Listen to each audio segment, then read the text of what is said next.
Hello, everybody, and welcome to Capsule Cast Teams. This week with our very special guest, Cinema. As always, I am your host, DoorGuard, with my co-host, Donut, Hello. and we have a very special multi-person cast again, starting off with the coach of Cinema, SnuffySam, Hello, everyone. and their number one supporter, you could say, and the other major active supporter, Destiny. Hello. Some of you may recognize Destiny. He is sometimes co-hosting Capsule Cast as well, but this week he's on here as a supporter. You ready to do that, Destiny?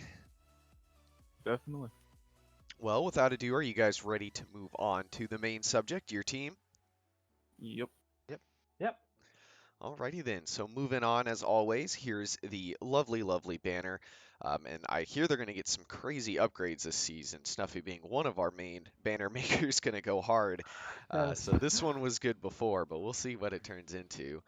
So just leading off, Snuffy, why don't you tell us what is cinema and kind of what brought you to the team? Okay, so the specific rule of cinema is that it's anyone who first appeared, or specifically, it's anyone who appeared in a movie or an OVA, so like a non-serialized TV, before appearing in the anime or manga, if they appeared in it at all.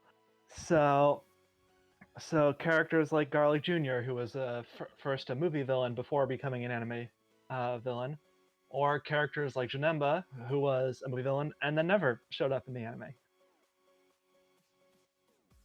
So as for what brought me to the team, um, it was my idea. Uh, when we were discussing upgrading to the new league, I was the only member of Valkyries at the time, and we are and like a lot of teams got upgrades moving like Sentai got upgraded or Ginyu got upgraded into Sentai. Gohan's got their master list expanded to include all the Trunkses and Pan and Goten. Um, and when we were thinking about Valkyries, we're like, well, okay, there's sort of a finite amount. You could add Pilaf and require him to not have a Broly's ring. That would add a female character. That's basically it. So we're like, okay, uh, let's have a team that includes most of the female characters in their master list, but doesn't necessarily, and that'll sort of be the inheritance from it. And I came up with Team Cinema, which does have a lot of former Valkyrie members in the master list, even if most of them aren't on the team right now. And I just really like the idea.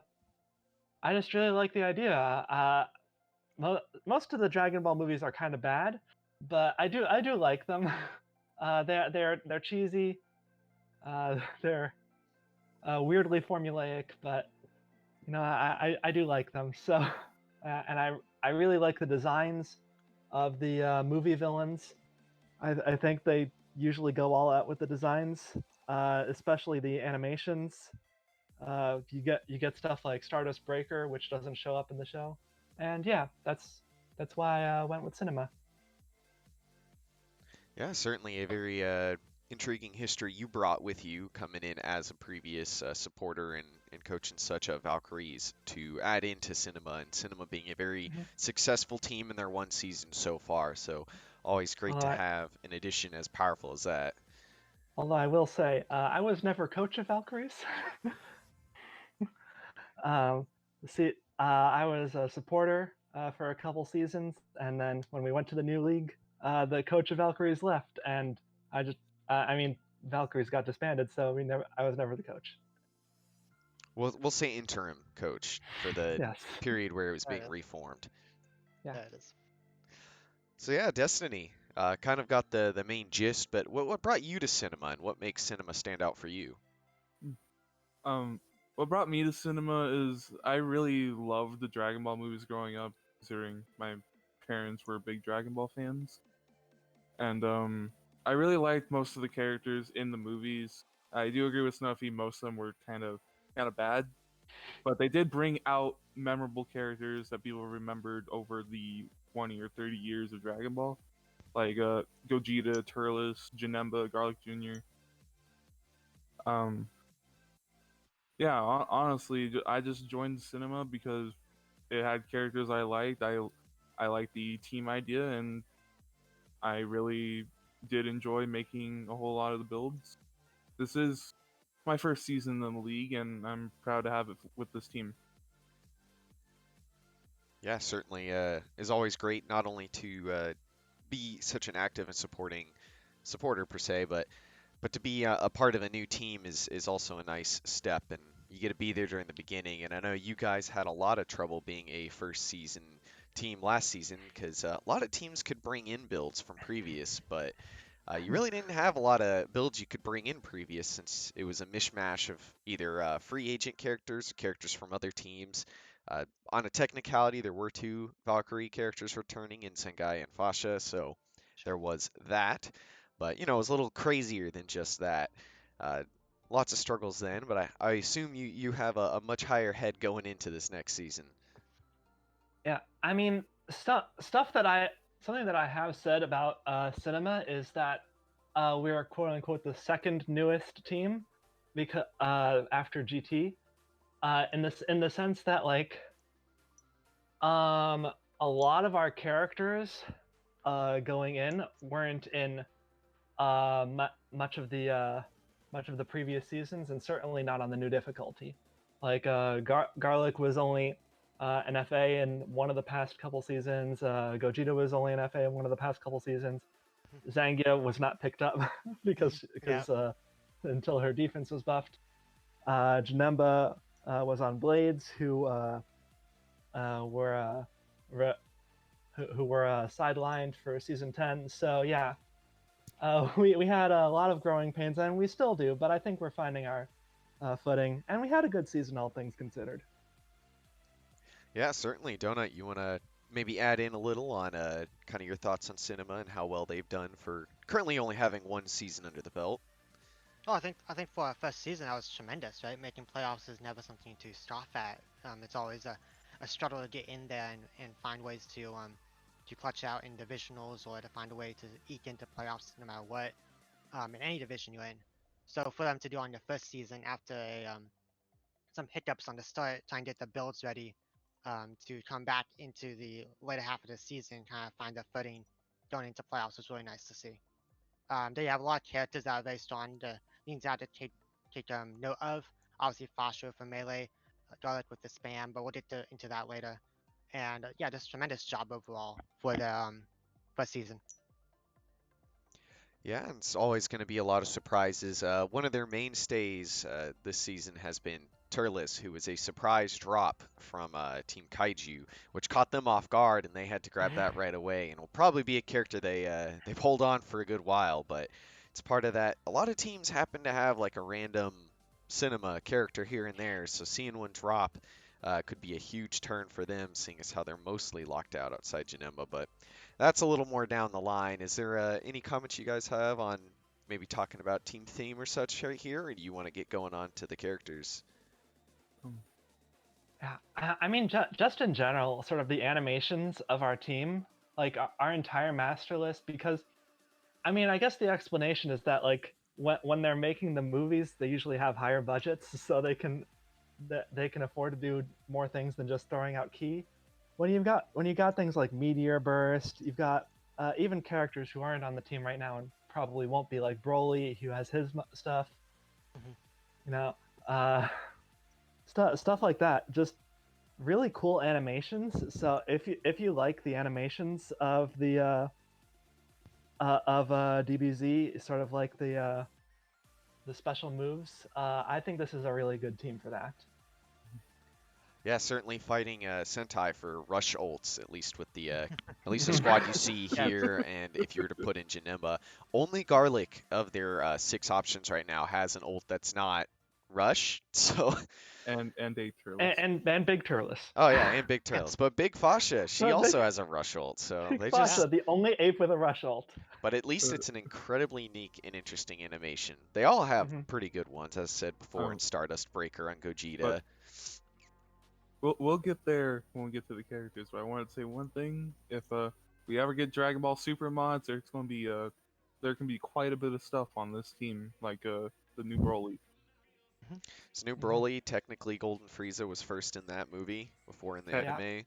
There was a lot. Well, Technically, Blue Gogeta, Yeah, Blue yeah, Gogeta. Beerus and Whis. Yeah, the god forms. lots of potential coming in. Yeah, for sure. So will be interesting, but of course there's also characters as said. There's a certain character that both you guys and Donut here would love to see, a certain Android 13. Who yes. knows, one day may find their way onto the chopping block that you guys fight over, but I don't see that happening anytime soon. But I'm ready to move on. If anyone Yeah. else is. If Yeah. you guys are ready to move on to the first character, let us roll on into Sir Garlic Jr. here. Not quite full on royalty, but certainly holds himself to that standard.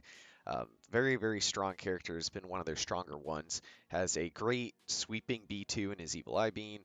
Um, Very quick melee for being a small character. He's able to really pile it on, and his consistency has been probably one of the best on the team, just being able to do all kinds of nonsense in that aspect. He does have some pretty big cons though. Muscle Garlic might be an awesome looking form and have some great pros as well, but it's got its own chunk of cons and an extremely slow grab super that seems to always miss, and just being an overall bigger hitbox. He does love to spam, but one of his other spam moves is unfortunately a rush B2, which, as we've seen in this league, can be on the new difficulty quite awful at some times and great in others. And his ults, while being extremely unique in three giant energy orbs, the delay from the second to the third sometimes causes it to miss just due to him saying a little one-liner. So, while an awesome ult, it has its weird way of being a con in that aspect.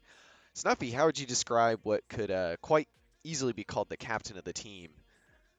Yeah, I mean, he certainly was. He arguably was the captain of 2020. Honestly, I think anyone we talk about today, with the exception of one, could end up being the top character of next season. Mhm. But that's besides the point. Garlic, I mean, he was the spammiest character of 2020, like of the main season at least. He throws out so many B2s. He connects with more B2s than most characters throw out, and that really adds up. Um, his melee his melee is also pretty good. Like he's relatively fast. I mean, compared to other small characters like Kid Gohan, he's not the fastest. Like we uh, we learned that the hard way in a matchup with Kid Gohan, but um, and in terms of damage, his melee isn't the highest. It's not like Babidi levels, but it's not the best. Meanwhile, Muscle Garlic does have stronger B2 damage, stronger melee damage, and he's got Makio Star, which heals him and gives him Power Body and boosts all his stats, and and doesn't get the team banned from Eternal Life or himself banned from Eternal Life. Mhm. Um, but I mean, Big Garlic, Big Garlic has so many good things about his kit on paper, but he sucks so bad. He's so slow. His grab is so slow. And if we find an AI that someday spams Makio Star and does nothing else, then maybe. But yeah, but on the whole, Small Garlic is a really good character. His ult is weird. Uh, his ult has that third hit, which that's not just a thing with the combo counter messing up. You can actually dodge it, but overall, he's a great character all around. Yeah, Destiny, you want to give a little insight on kind of your viewings on him? Yeah, Garlic Jr. During the first little portion of last season, he wasn't really a character everyone would be talking about. Mostly, character we'd get into later was always the one talked about. But after a stunning performance against Red Raptor Warriors, which hasn't been said yet, but uh, for the small history cinema has right now, no one expected this character to be our first elite. And then, yeah, it's just ever since then he's been very consistent, been a very a good boy in terms of spamming, and I agree there. Muscle garlic on paper has a lot of stuff that can go for him, and we've seen through a few tests that it does help with some of his matchups, but not all of them. And actually, I want to say one thing on his ult. Yeah, it can miss for the third hit, but also because of that the latency of the third hit, some people dodge the first two orbs and get hit by the Mhm. last one when they Yeah. go into him. Yep. But other than other than that, I'm really proud of my boy Garlic Jr. First elite of cinema, and I will say for unless we find something for Big Garlic, most likely next season, yeah, it's going to be a long while before we even consider starting him in that form. Yeah, so should say that like as of now, like it's like a couple days until the ad drop period where you have to declare forms now. Um, we're not gonna find anything for Big Garlic in the next few days. Um, in terms of transforming, that is an option on the table because he does get health back when he transforms and key, which is really good because we've seen in testing where he transforms and then immediately throws out a B2. But Big Garlic sucks so much. It's hard to justify even then. Yeah, it's hard to justify, but we could find something that makes transforming at least worth it instead Yeah. of just starting it. Yeah. But yeah, it's a. Oh, we didn't mention builds. Right now we have a small garlic on a tank spam build, but we are considering switching him to an attack spam build with healing. Actually, the attack spam one was what he got his elite performance on. That is true. Yes. It's potentially return to form. Yeah, Donut, looking in at Garlic, I know probably not an unpopular saying to say he was a muscle reject, seeing as how he kind of got kicked from that team coming in. Yeah. What do you think of Garlic coming into that first season, going up against him, coming in, going in, coming in? For Garlic, it was weird. I didn't think too much of him starting, and I echo Destiny over here, saying that when he went elite, that was when you first started having him on your radar. Say, hey, he can do things. And when you look at him from just a playstyle perspective, his melee isn't anything to write home about. It's nothing like, Fasha or 13 or 16, whatever they do, right? But it's a lot of disruption. It's so quick, and it's a lot of displacement for some of the other characters in the league that allows him to knock them out of a combo, and then bounce back into a B2, sweep the leg, whatever. And just consistently doing that over and over, getting that spam out, is what makes him such a deadly threat. As well as the whole time he's meleeing you and spamming, he still can heal because he has the tank and the healing, right? So it's such a 1-2 punch, and it's very hard to account for, right? You have to have someone who can chip away through that very quickly, right? And that whether it be a heavy hitter B2 or a heavy hitter melee, either way. But those are the main ways you have to be able to deal with him. In order to outspam him, not many characters can do it. We saw Kula do it in one of the streams, but it's not often that Dota June gets outspammed. So it's very good what you've done with him. He's easily one of the top 15, top 10 characters in my opinion. Yeah, I think Yeah. a big. Oh, go ahead. Now, Donut mentioned disruption. Something to note is that his B1s are After Image and a Sealed Light Beam. Yes.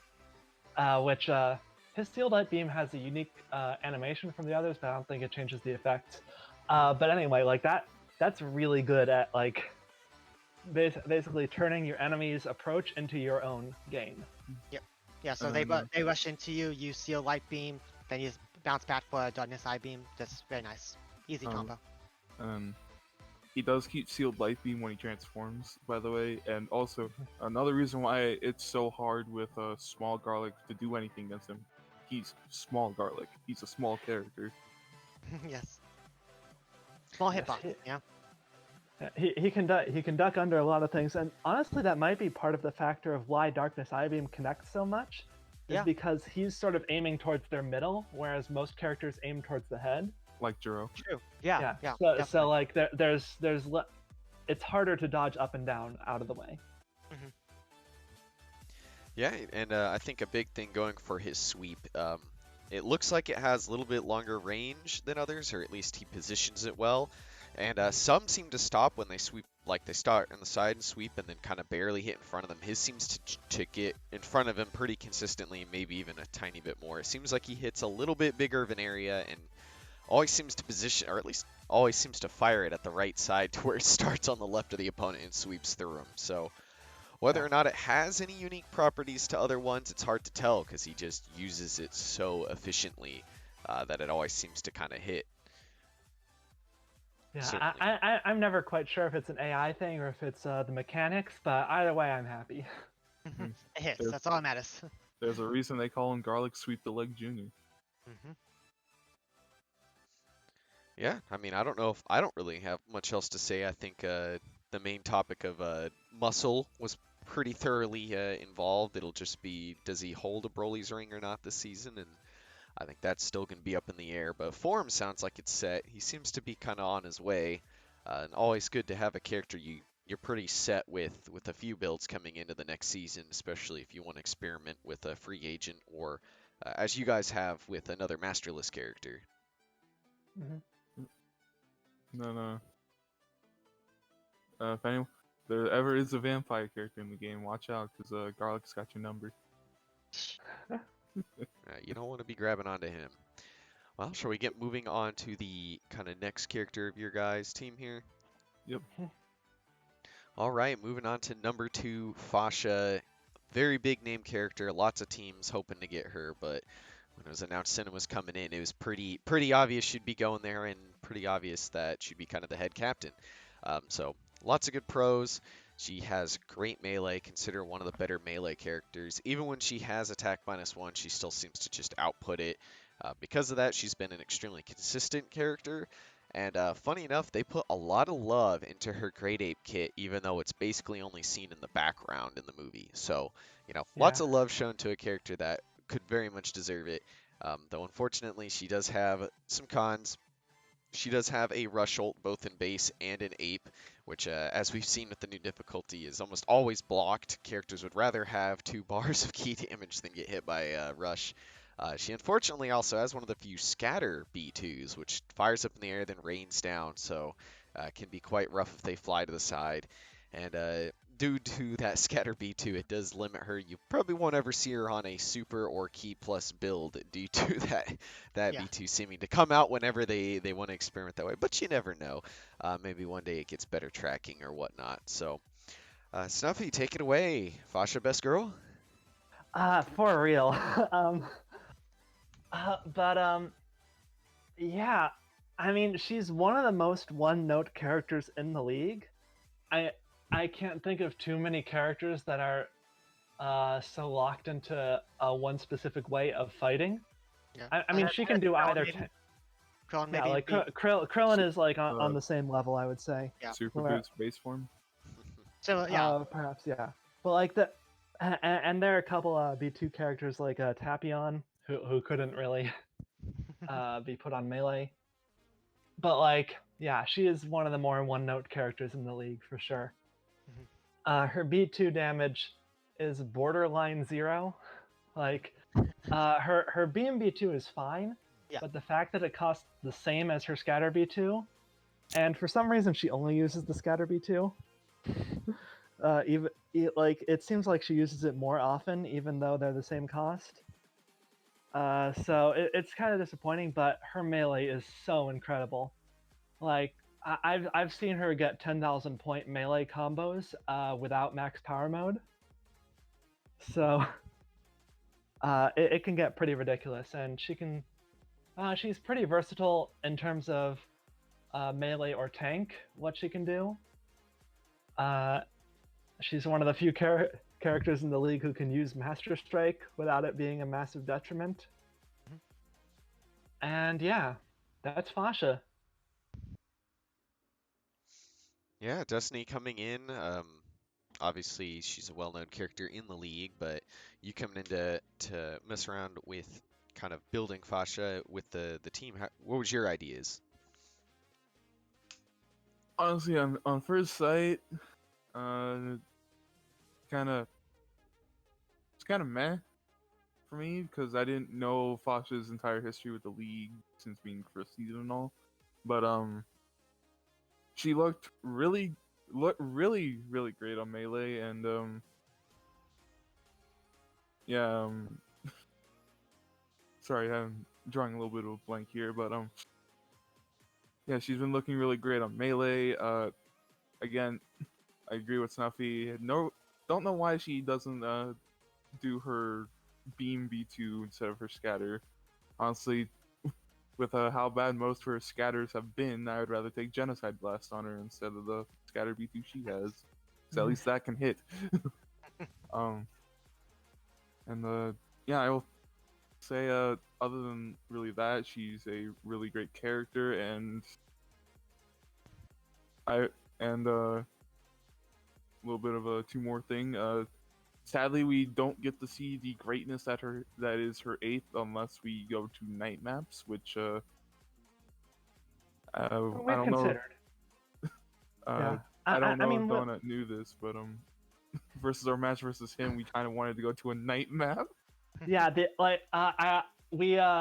was something we planned because we had Zenny, but I think either 16 or 9. Yeah, it was 16 who was benched against us, so we decided against it.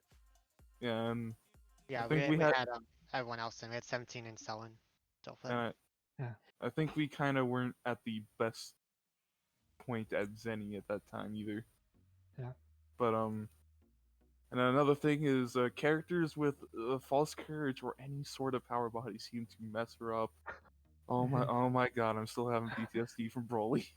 Yeah, because like what does she do against false courage? Like is she gonna scatter them to death? Or Broly's legendary form exists. Yeah. But yeah, so well we've considered ape form. I mean like with Vals, we basically always had her in base, not going to a night map. And it's something that we'll test if we have time because she's already really good in base form. So there's no we're not really desperate to try ape form. But yeah, it's something we'll look into. And yeah, she does sometimes have some matchup struggles, but when she does have a good matchup, like against 19, I know Donut, you probably have flashbacks to that match where I still have 19 PTSD did from that. basically nothing to her because what is he supposed to do? Yeah, he did Steal her key? He did a Steal whole her key? 7,000, yeah. What key? What Wasn't is it key for? wasn't it both 19 and Super 17? Yeah, that's when Super 17 was Yeah. on his attack +2 build, I think. Yeah, they did not exist that much. Nope. In hindsight. But yeah, Donut, that's you Fasha. certainly recognize this character. Yeah, that's Fasha. She's one of the few characters I really worked with before going into cinema, so I'm glad she's still working. And before Garlic decided to become the menace that he is, she was basically our captain of who everyone really notifies with Team Cinema. Yeah. Although to be fair, we knew Garlic had potential to be good because he was a good FA in previous seasons. It's just that he kind of had a break, and there was like whole new meta, so and then, it was hard to tell. And then halfway through the season, he came in swinging. Yep. But yeah, that's all for me on Fasha, at least. Yep, same here. Yeah, strong character, but unfortunately, in the offense, it is quite linear. But hey, that doesn't mean it's bad. There are certainly attack Vatars for a reason, and plenty of them. Just look at base form Super Boo. Yeah, I think what helps Fasha a lot, obviously her kit in the sense of how she fights, like how a melee combo operates, is very clean. But the ability to do melee combos as well as wild sense out of a opposing melee combo is really nice. She also has Saiyan Soul, which buffs melee, so B1 she is pretty set. Yeah, the whole entire kit is just dedicated towards her one thing, which is what's really nice about it.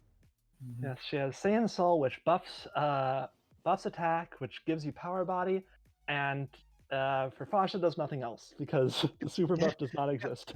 Well, what super buff?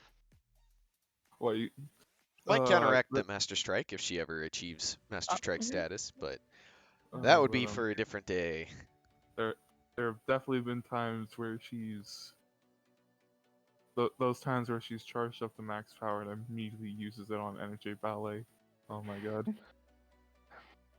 Yes. But I think that's everyone's point on Fasha. Like Yeah, shall a we lot move of on stuff on to the schedule. the third champion of your stable here? Mhm. I'm down. So moving on to Gogeta. So from here on, it just I mean, really everybody in cinema is considered a pretty decent character, at least the lineup they're looking to take in this next season. Gogeta being a character that never really had a team before, so kind of his first season to really settle down as a character and find a build. And as the season went on, he really did find himself. So Mhm. obviously he has some very strong B2s. Have an explosive wave is always great, and a chargeable Kamehameha always does immense damage. His Rush Blast, due to being one half Vegeta, and his Melee, also from being one half Vegeta, are incredibly strong, so allowing him to really do lots of damage, making him a very versatile fighter. And he's the only character with the one Blast Stock finish sign, so for only having to get his Blast Stock to 1, he can get a bonus in both his Super and his Melee damage. Though with all this power does come some cons. He, being half of Vegeta, is banned from Master Blast and Rush Blast 2, so they use a full 3 points for Rush Blast 3, so he still melts people with them. And unfortunately, by being one half Goku, it may have given him good B2s, but it gave him some very bipolar performances. So you can't just get one half the fusion. He couldn't be basically just Vegeta. It is Gogeta after all.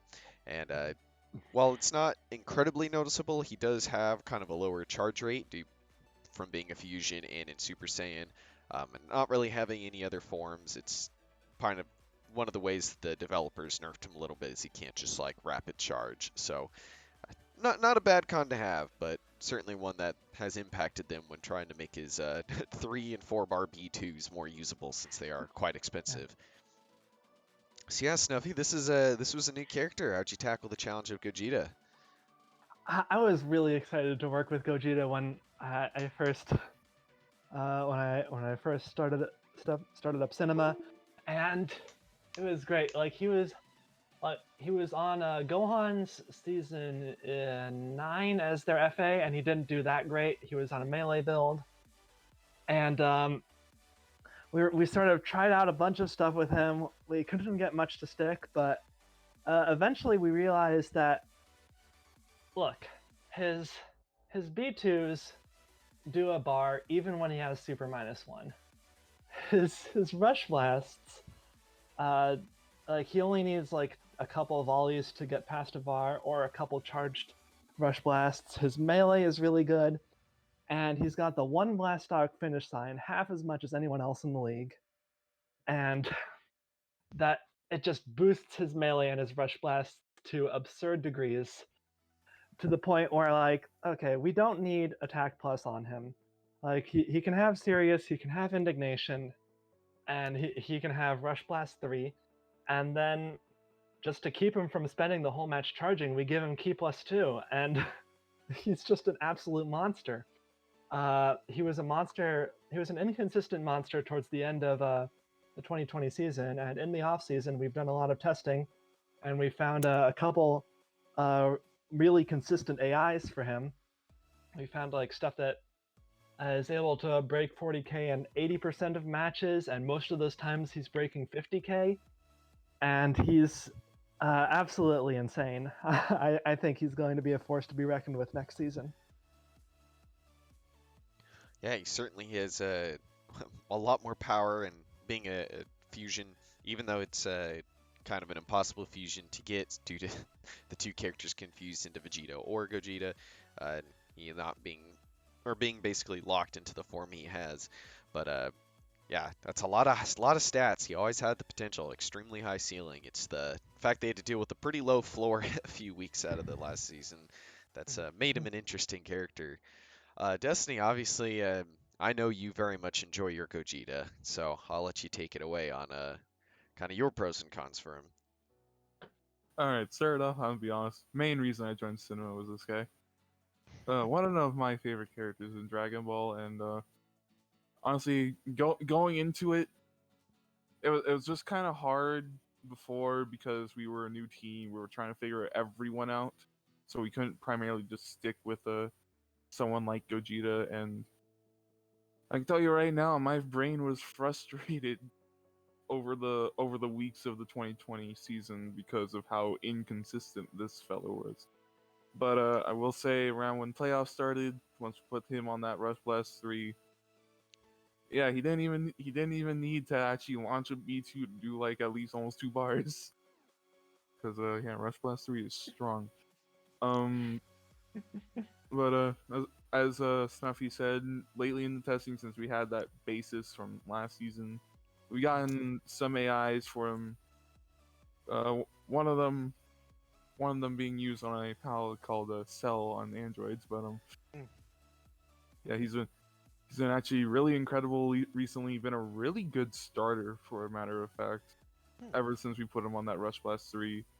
And then something that never gets talked about, even though he has it, and it's actually a pro in his favor, is that I don't know if it's because he's a fusion or for some reason he just has it, but he does have the innate draconic aura, so he actually That's right. Yeah.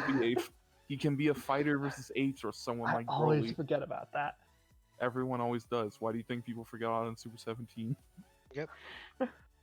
But honestly, really love this character, and honestly, we made him into a consistent threat from the looks of it recently. We're still trying out some stuff with some Pataras we have laying around, but really right now we have a set build for him, and we have a lot of stuff. And it's really hard to tell when he does finish shine if you're not looking, because he has serious indignation, and that's exactly what finish shine boosts. So you have to look out for the Blastox. blast stocks and the animation. Mhm. But his other B1 isn't that bad. It's just we don't really prioritize it. Neither does he actually in game. He loves Which going is a for his finish benefit, line. Yes, and because that means more finish signs. honestly, yeah, his ult. Surprised it's not here on a con. It's a rush ult, but it's a really amazing looking rush ult. Always love that move, and yeah, just really want to finish what I was saying with one blue Gogeta costume, because it doesn't really look that good on its actual costume too. His actual costume too is like the same thing, but he has like a green vest. It's just horrible. Yeah, Um, basically same thing for me since colorblind red and green. And actually, yeah, the lighting does make him look like more of his Dragon Ball Super variant, because all the oranges, because of the lighting, turn to yellow. But Yeah, he go has ahead, what do you the have? only reason I didn't put it on the cons is it's like an Uber con. It's a straight line rush that seems to have no distance to it, Spopovich style. So Mhm. at that point, um, it's almost a grab ult. actually, I think, pretty sure Stardust Breaker does have tracking. I've seen It it go does. Yeah. straight down It before. has Yeah, it it has a tracks itself. little So bit yeah. of tracking, not too much. Yeah. Now, by tracking, I mean it doesn't like curve. He shoots in a straight line, more or less. So it tracks, and whenever he uses it, it goes to where the opponent is. But if they like are moving in any direction, he kind of just goes in a straight line.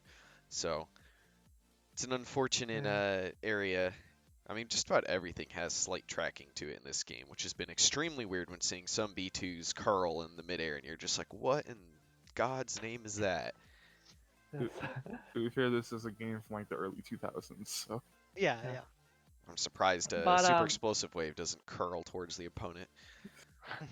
doesn't it need looks It's a to. bit wild. oh, and something else about this character, his screen during it is really delayed. Really. Yeah, that's a Yeah, con in my but book. but yeah, I mean, Stardust Breaker. It's always kind of sad when he like just wastes his finish sign stacks in the ground. But like, if he connects with Stardust Breaker at 2 finish sign stacks, It's easy like 23K or something. Easy. more, Yeah, Super it's -1, especially if by he the has some way. indignation. Yeah, yeah, Super -1, by the way. yeah, yeah. No big deal. It's fine. This is fine. And it will look cool too. Mhm. But yeah, that's Gogeta. He uh, he's quickly becoming one of our more consistent members, and it is really scary. Mm-hmm. Uh, I've definitely talked with some people, and they're just afraid of the amount of stuff Gogeta can do because we put him on an AI one time versus King Vegeta. He lost nothing and deleted King Vegeta in like 10 seconds, Yeah. just off of Rush Blast alone. Yeah, he But certainly has shown to be a powerhouse and probably going to be the character with the highest potential damage output on the team just by numbers alone. So it'll be interesting to see how he does this next season now that they've had a second season to really test him. Because as said before, he never really was on a team, so they couldn't just like grab his build from whenever and throw it on him. They had to completely basically build him from the ground up. So while a fun challenge, a frustrating one as it was during the season. and while also doing that to 4 other characters. Yes. Well, But, with that, is there any other remarks on Gogeta here? Shall we move on to the next member of the squad? He's scary. That's all I have. Um, honestly, yeah, it's really just people look out for this character because who knows, maybe he will turn into the best for cinema. Yeah, like this is what I'm talking about when I said anyone could be Cinema's ace by the end of next season. Mm-hmm. Like, and we'll see going for the next couple. Yeah, honestly, one of the 2 characters with the highest ceiling on this team. We'll get to what I believe is the other one later. Funny enough, from the That- same movie. Yeah. I say that's a lot of hype. A lot of hype for this character. That was a good movie, Yeah. apparently. At least character-wise, a good movie. So, Oh, moving we also on. used a map for that, which is Yeah. fun. Yeah, I mean Yeah. that is why we went to Hell originally. Like Blades was disbanded, so like they were the ones who usually use Hell as their home map. And we're like, well, I mean, we've got Gogeta and Janemba, but then we dropped Janemba. But And everyone Seems hates to work that out. map. yeah, it seems to work out well because it blocks B2s, which is good for Fasha, of course, who doesn't have them. It traps people, and- which is good for Fasha. Yeah, and you know, Gogeta has like a super explosive wave, which doesn't get caught by Hell so much. So you know, it works out well for us. Yeah, actually, our Yeah. characters have transitioned to Hell really, really well. Just everyone hates that map, so we never really have much contest for it. Nah, man, I'm taking it next season. You're screwed. Oh, well, Oh, unlucky, I guess. I'm I don't know. taking Kame House, Island, and Hell, and I'm making a Uber map. That's fine. Alright, I'll have Glacier. It's all good. Nobody wants Glacier. It's banned. We're I banning do. it. We're blowing it up. I mean, Glacier would be a second pick for us Yeah, because and it's Oh. a movie that's map. That one. Another It is a- it Cinema is a movie con. map. Cinema doesn't have any ults to blow up the planet. Rest in peace. Mm-hmm. Hey, Gogeta will work underwater. He still has that key plus. Yeah, he'll be fine. And then Should I move Moving on to on. the next cinema villain, I guess you could say? Yeah, let's move on. Villain? So, What do you mean? yeah, Turles. I'm sorry, He's cute and cuddly. Goku It's all 2. fine. Goku He's a- Black he's before a- it was cool. Yeah, He's a nice original Goku Black, Turles. Who would have thought they could have made their own arc? He could have came to the TV, but He could've. So, Good. moving on to what he offers for the team. He actually has some pretty good pros. He actually has some pretty good B2s, having Kill Driver, which, as we've seen on TN, giant, object being thrown at people can be quite hard to dodge, and a volley, a one-handed volley, very stylish. It's kind of an all-rounder when it comes down to his damage output. Does melee, does B2s, does all. He has a very balanced diet, very much keeps his fruit in check, eating fruit from the tree of might quite often to keep his stats up. And he's one of the few Saiyan characters in the game that can go ape without a moon. He can just do it on his own for 3 blast stocks, so he's able to go Great Ape Turles quite often. He does have his cons though. Eating fruit from the tree of might, they are quite big, so they take a good chunk of time to eat. So that tends to get him in trouble since it leaves him wide open while he eats it and throws it and talks about how cool it is. And while he's B2s seem to hit all the time, and they don't seem to do enough damage to quite make up for it, unfortunately. Still strong B2s, but the damage has left some to be lacking, I've heard, especially when a volley only hits partially. And of course, going great ape while being extremely powerful and having its own pros is a con in the sense that he even when he dodges something, sometimes he still gets hit because his shoulders are so wide that he can't quite fully move out of the way. So overall, pretty strong character to have. You need those kind of middle ground characters to hold out the team, kind of go and take out their man, and Turles seems to be the one to do that. So, how would you describe Turles, Snuffy? I know he was a surprise pickup, probably the last character on this team you're expecting to pick up. Yeah, like last season, I really assumed that they would drop like Raditz for Nappa, but they ended up dropping Turles, Kaiju specifically, and I mean he was a big benefit. Um, I mean, obviously we had to run some quick tests just to make sure. Um, I mean, like parts are like difficult to work with because, uh, and the reason Kaiju dropped him is because, well, I mean, Saiyans had him working on a tank build, with a bit of spam, Mhm. but like mostly tank, and he was working really well on that, and he still works really well on that. But the issue is that we have Garlic Jr. who's good at tank, and we have Fasha who's good at tank, and at some point you need a second B2 character. So that's kind of what we've done with him. We've kind of forced him into being more of a pure spammer. We might have room for some more tank Bataros at some point, like a defense blue or latent energy. But for the most part, we've been getting him working on a spam, and he seems to be looking up in that regard because I mean his B2s all have big hitboxes. His 8 B2s all have big hitboxes, and they're pretty strong. His ape ult is crazy too. So yeah, lots of good stuff from Turles. The fruit, the fruit. I mean, he gets extra key from it, and that's nice. It's not. I mean, it's tough. Yeah, you ever like been in school and you have like the project presentation and you go right after the kid who did the really good job on his project presentation? So you're like Yeah. nervous. That's what it feels like, putting the fruit from the tree of might right after one stock finish sign, which is I one of mean, the best V1s in the game. it does give him a melee boost as well.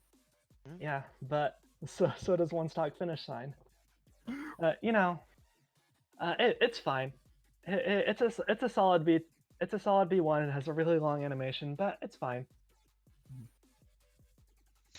Yeah, I mean, I think his build variety and the fact he seems to be able to take any task on that the team needs in spammer, tank, or melee could to function is another nice thing. He kind of always does his job, and he can do it in any form or fashion. So a very good jack of all trades. And Fruit buffing all of his stats means he kind of has a way to make sure his other stats are up to par too, even if he's not built for it. So kind of holds himself down. Destiny, how would you talk about your eater of fruit here? You know almost out of anyone, this guy was on my radar for a long while. I really just wanted to work with this character. Saw his potential from nearly day one, and honestly, yeah, I think we can get him there. I think we can get him to a really good spammer, even if it has to be a tank spammer, which kind of was last season. Just unfortunately, last season he was kind of locked into the Eternal Life character for our team, and that was frustrating to deal with a lot. Um, and then we kind of started out with that this season, but recently we put him on a more key base, and I think it definitely helps this character that we just don't give him these scraps of what no one else wants from our team. So, and then yeah, Ape is always nice to go. Most of the time when he goes Ape, he does immediately fire a B2 from all the key he gets, and his ult in Ape, as said earlier today, is one of the only ults that isn't a rush, and he learned from Garlic, but it's a way bigger sweep. And honestly, I'm really proud of this character. Really glad I can work with him, and really like doesn't have the most potential on the team, but definitely has potential to be just a decent 40k character that that mid tier that every team at least wants and needs to have to ensure a win. Though, with that said, we have seen some incredible stuff from Turles. Mhm. I think some of you probably remember in playoffs when he nearly went elite on a Super +2 build. Like he has potential, especially like if he goes ape, tags, comes back in, does an ultimate, like that he can go go ballistic sometimes. So And this is while he had like his doo-doo charge rate. yes, That's something about this character that really we looked at was his charge rate, but I think we kind of got that covered right now with the launches, fighting spirit, just kind of debating on some of his 1-point Patars or his blue Mhm. and his AI we really need to look at. But other than that, this character basically is our mid tier of the group, and honestly, I was really unexpected to see him, but was definitely not the last character I'd see on this team. And his ult looks really cool. hmm Yeah, do you have any comments on the former Kaiju member here, Donut? Well, he's a solid character. Right? He's the 35-40k character that every team needs, as I said before. It obviously has the downsides in certain B1s, but I feel with this character, the best thing you guys did was pivot with this. What I mean by that is that you had Garlic on the attack build earlier, they switched him over to tank and healing, right? And spam. Mhm. Then you had Fasha, you could have kept her on the tank, or you could have moved her to attack +2 or whatever, right? You yeah, can do yeah, either yeah. one, We put right? her on Eternal Life Yeah, towards the end of the season. yeah, Yeah. yeah. And you can do that, or you can have them both be on defense, and then have Turles be here with a super, and have someone else be on attack +2, which we'll get to later. Um, so I feel the pivot was very nice and kind of helped build that team. So hey, here's everyone has a role now. Garlic, Fasha be the tank, be the heavy hitters. Turles blow people up, to be named. Go in, just kill them with melee. So And I feel it has really helped balance the team out very well, and that was a very nice pivot midway through the season, in my opinion. Yeah, certainly been a character that shows can handle that diversity, not just in deciding on building him, but as we've seen even mid-season. So yeah, still a lot going on for him, and he seems to be in a spot. And if that attack plus ends up happening to Garlic, a defense Patar opens up. Maybe he goes back to defense. We will see. Exactly. Yep. maybe All I we'll know see is they seem to be happy with him without Eternal Life, which means he's got 4 more points to use on his build, Yeah, 4 more than very he's nice. had in a long time. Yes. on my last season where he basically was a 2-point blue, a 4-point healing, and then just one measly 1-point. Yeah. For fighting spirits, so he could spam an Yeah. ape, basically. Which was not enough. No. Yeah. Sometimes it was. I mean, enough. he can do well with that build, but it's nice to diversify him a bit more. And yeah, it's also nice to get he who shall be named later. But Yeah, because freeing up that Eternal Life did some things. we'll talk about it Talk in about a later. bit. Yes. But yeah, something I also wanted to mention. Our team has a lot of cool animations for their ults. They're all just locked behind rushes though, and they're bad. But yeah, I think that's all I want to say for Turles. Yeah, I guess there's not much else to go on for the monkey of the team. Our environmentalist who loves his fruit, even though he kind of planted a tree that killed the earth. So with that, shall we move on to the final member of the previous season team? Yeah. So moving on to Zangaya, the potential soon-to-be ex-member and last member of the squad, certainly was a character on the lower end that struggled quite heavily last season. She does have her pros though. She does have a very big AoE stung B1. She has some pretty decently quick melee, and of course that hair. How can you never forget it? True. Yep. And even her rush blasts have been pretty decent. They've been able to build her towards that and have her do some decent damage there. Though for some cons, she does have trap shooter, so unfortunately she seems to always revert to trap shooter power. She does have a rush ult as well, which, as we've talked about, can be quite frustrating.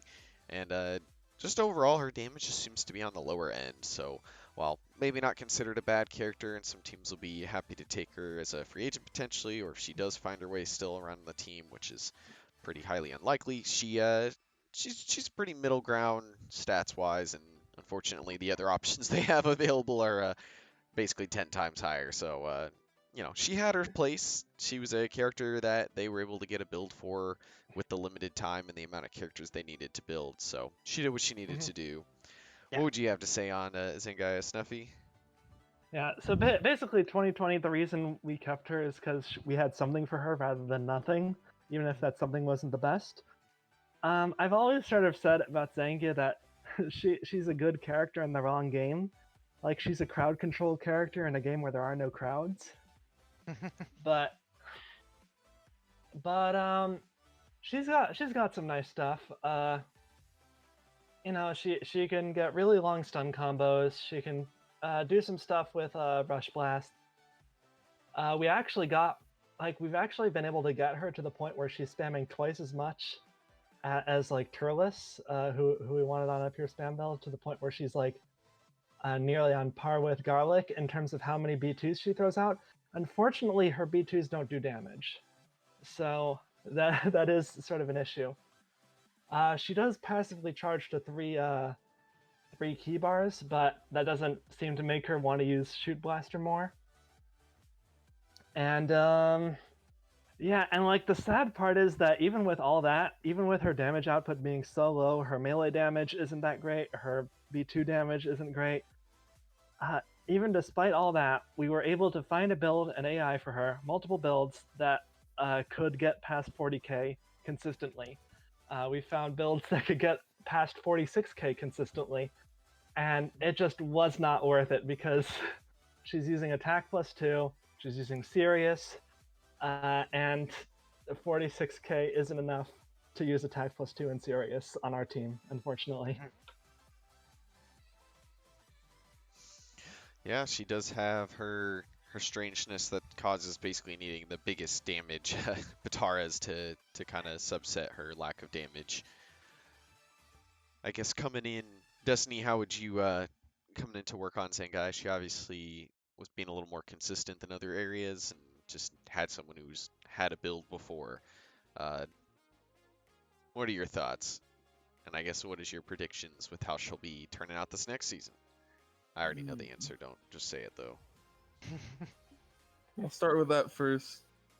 I do think recently we made her into a character that's at least worth giving an eye at. She's not the worst out of the worst anymore. But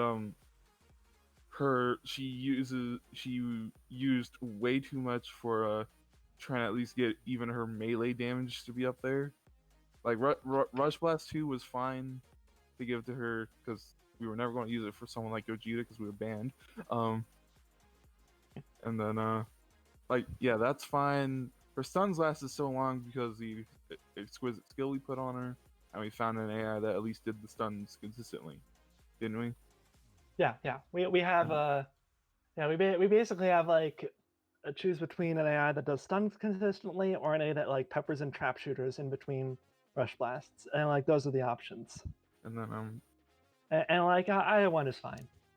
And then I will say during the main season, I know I said Gogeta and Turles kind of gave me headaches, but if you want someone that gave me a headache like Goldo would do, it's definitely this character, because there are times where we could have at least even gone even or won a match because of her, but she never did that much damage even when we put more damage on her.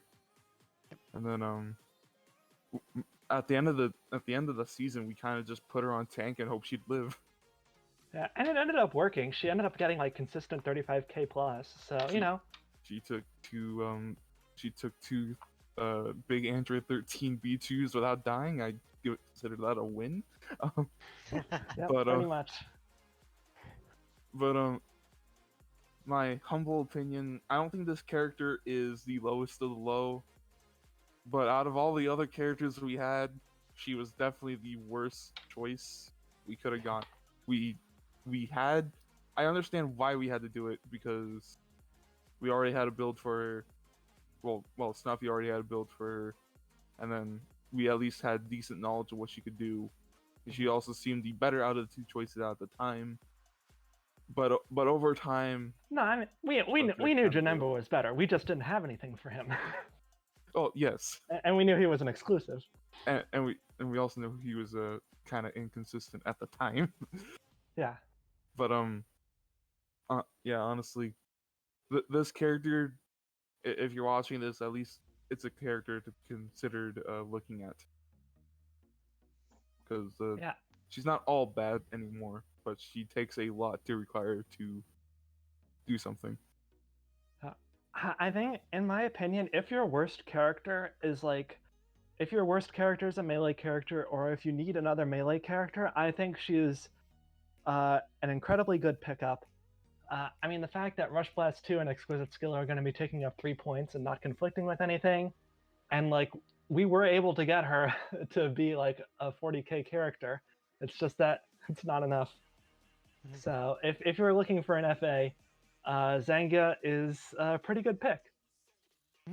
If you need a tank FA. All right, or if let's you stop need this a- cell stuff. You guys just move on to Janemba. It feels like you just want to talk about Jane. Yeah. I was going to say Jane one. All right, so moving on to Jane. Oh, We don't need okay. to sell. We don't need to sell Zangaya. Everybody knows I what was she gonna, does. I was just gonna say one more thing. If you need a melee FA or if you need a tank FA, go for it. All right, no, Don't- I'm still moving don't- on. So Janemba was locked as a character that can only be on Team Cinema unless is a one-season free agent pickup. And looking to be locked onto Cinema again. Has a lot going for him with a strong melee, very strong B2s, very versatile. He's typically on tank builds in previous seasons, so just showing the high damage and one of the higher base charge rates in the game. Though unfortunately for all of his goods, he does have some bads. He likes to pose, has that King Vegeta syndrome where he'll throw a B2, then stand there for 5 minutes afterwards just watching it. Um, Unfortunately, while his B1s are unique in what they do, they are very bad. Don't really offer much. And he's also, unfortunately, he fought Goku a little too much that he's got some Goku in him. So he has some incredibly high ceilings, but sometimes some low floors to follow up, and hence why they were a little hesitant with taking him due to the potential of having too many floors with not being able to get a build. But this season, they've had all the time in the world to mess with him. So Oh boy. take it away, Snuffy. Jane NBA. So basically we went into season 2020 going look, we've got nothing for Janemba, but at this going into the off season, what we'll do is basically every other test we're gonna test Janemba and try and figure out something because we know there's something on him. We know he has the potential. He has the base stats. He has the base stats to be a Cell or an Ultimate Gohan or a Majin Vegeta or anyone on that caliber. He has the damage output. Yeah, sure, he doesn't have B1s per se. He has Mystic Breath and he has Instant Transmission. B1s that make you say, oh, he used an Instant Transmission. Cool. But otherwise, he doesn't really have B1s.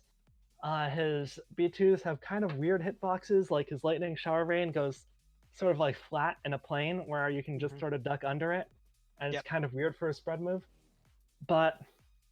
And he has I mean, all characters have sort of multiple different melee combos, but Jane specifically has one melee combo that can go up to 13 hits, and one melee combo where he does 6 hits, but if he chooses to go the other direction, they can block in between.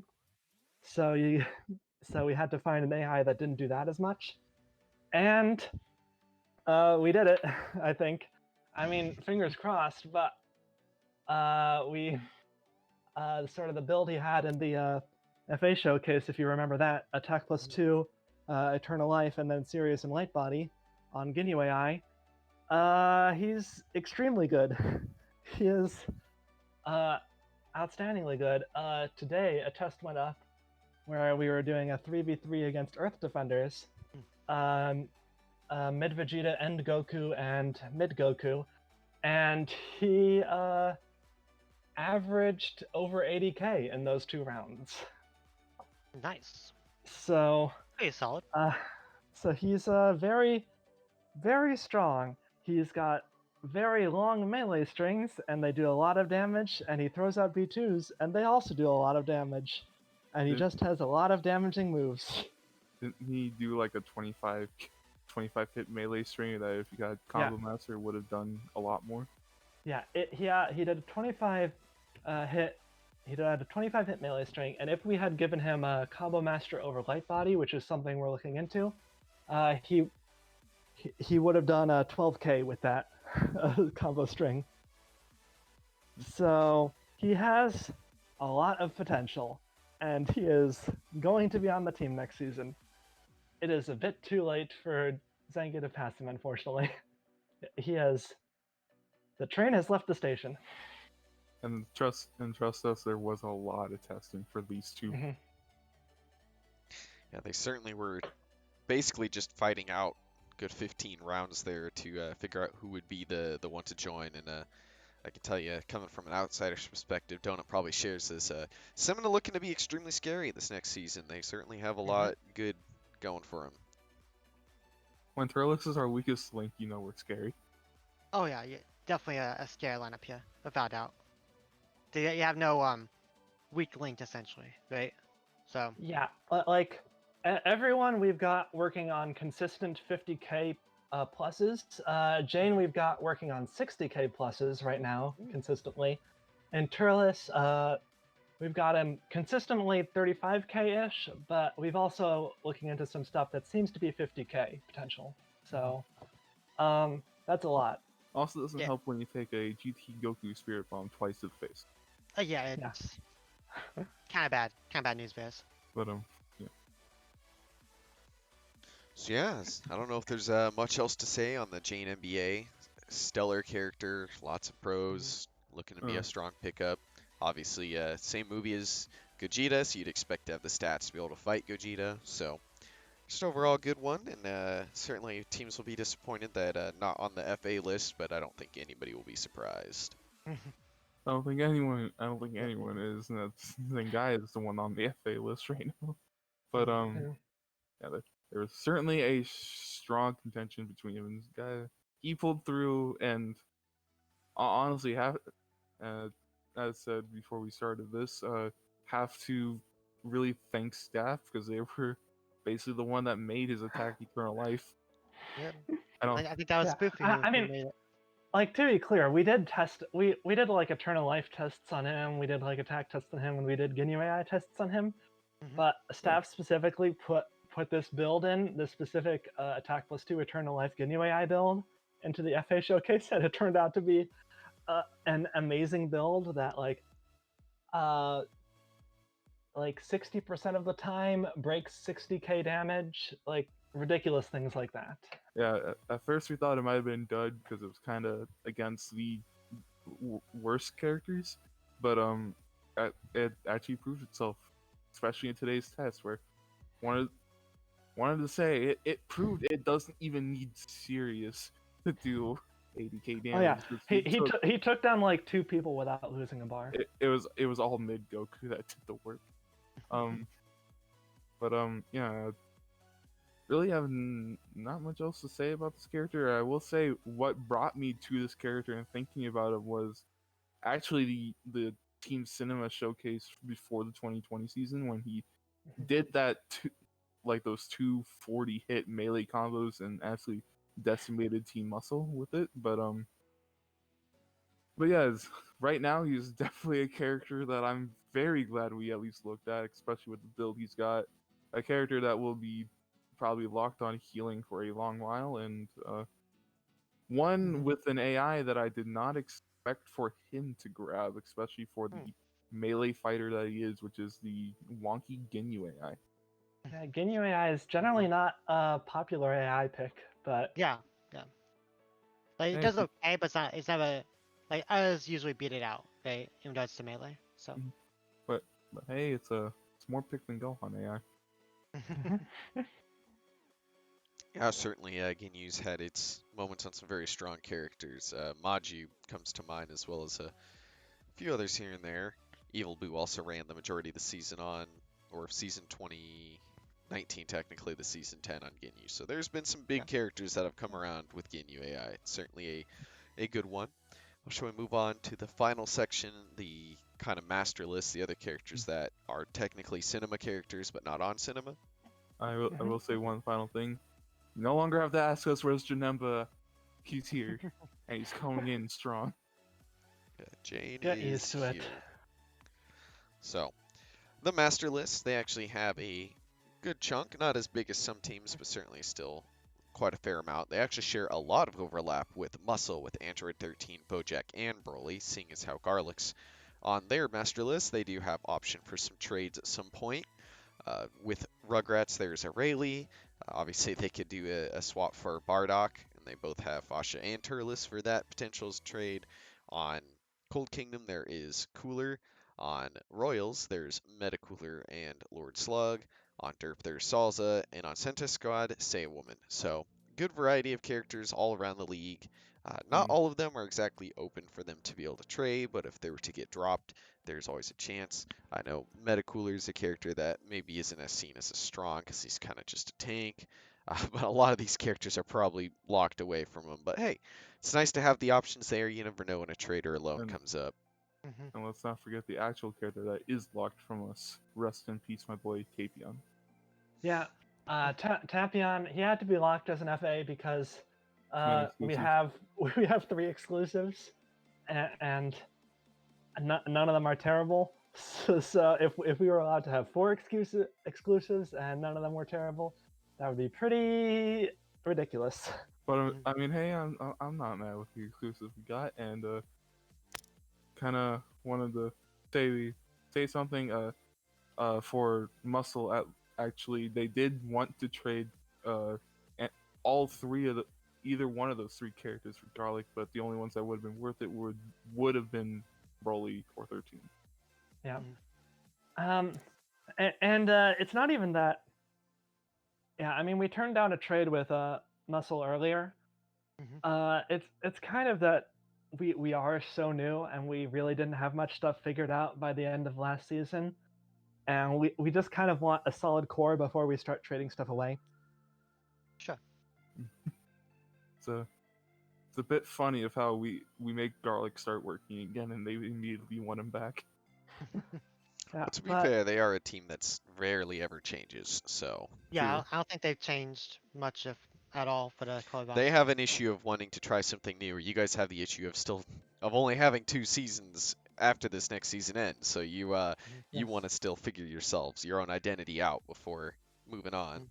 But you know, hey, maybe if they're still up for next season, Garlic still does well, and or maybe 2 seasons from now, who knows? I'd willingly at least trade Broly because Dream Team, Jane, Broly, Gogeta, yeah. Yeah, I mean, pretty much all these characters are on the table at some point if we can manage a trade or a loan for them. Depending on how it goes. What would be your with our ideal pickup? characters. I mean, like in terms of iconicness, I would say that like the most iconic movie characters are Broly and Cooler, along with Sure, Gogeta and Janemba. Yeah. And I mean, they're all in Fighter Z for a reason. Fighters, whatever. So that would sort of be in terms of like iconicness, in terms of like how well known, that those would be the most iconic movie characters. And I mean, that would be a really solid lineup, which is probably why we're not getting that. Yeah. I mean, to be fair, something that really was rarely brought up is we're not a good savior team. If we picked up something like Broly, we could actually use savior. True. Yeah, certainly yeah. would be interesting to see the potential changes there, but that seems to be more of a down the road, especially as said. You guys are still trying to kind of find your own rhythm here with your squad, having only 1 season of the belt. Yeah, and honestly, I'm just hoping to go into the next season swinging, especially with the Kai we got and all the buffs Resurrected Warriors got. True. Yeah, made it to the playoffs in your first season, can certainly do so Mhm. again, and playoffs are a much different beast going all the way up to 5 characters being in instead of the 4, so Mhm. having to have Mhm. all 5 set can be quite a challenge, trying to get all their Patars all settled out. Uh, I personally think we can do it, especially with the roster we got right now. We're mostly set on most of our builds, I believe, except for a few conflicts between them, but we'll get it figured out. Yeah. Well, is there any other topics you guys have? Dunk, do you have any questions for them? I do not. Just want to say, people should definitely look out for this team because we're stacked. Yeah. And something I want to say is that I mean, if you want to join a team that's still mostly at the ground level in terms of figuring out what we're capable of, where our characters lie in terms of their builds, this would be a good team to join. Like we've got a lot of stuff that's still worked out. I mean, we're pretty much got stuff figured out for this coming season, but none of that's set in stone. So, And uh, yeah, we're still very much a new team. and So and don't worry, if you're we interested in that, we don't bite. We don't bite. nah, not unless garlic uses the black water mist and makes you bite. Or he transforms big garlic in That's a someone's deep dead cut. zone. But yeah. So yeah, with that, it's been a little bit on the longer side, but that's never a bad thing. Always happy to have the supporters really enthusiastic for their team. So, and of course, Mhm. as I said, they are always looking for more members. They technically have 3 to 4, but only these 2 being the active ones. So they're the 2 that you'll talk to the most. All their information on what their team is on the website down below. There's also the Discord link, so if you wanted to join or talk with them or us, that is there. As always, subscribe, ding that bong, do whatever you need to do to keep viewing these, and at the very least, just make sure you're checking this out because that always helps us out. With that, I think we're ready to close it out. I'm DoorGuard. Mhm. I'm Donut. I'm Destiny. I'm SnuffySam. I hope you guys have a good one.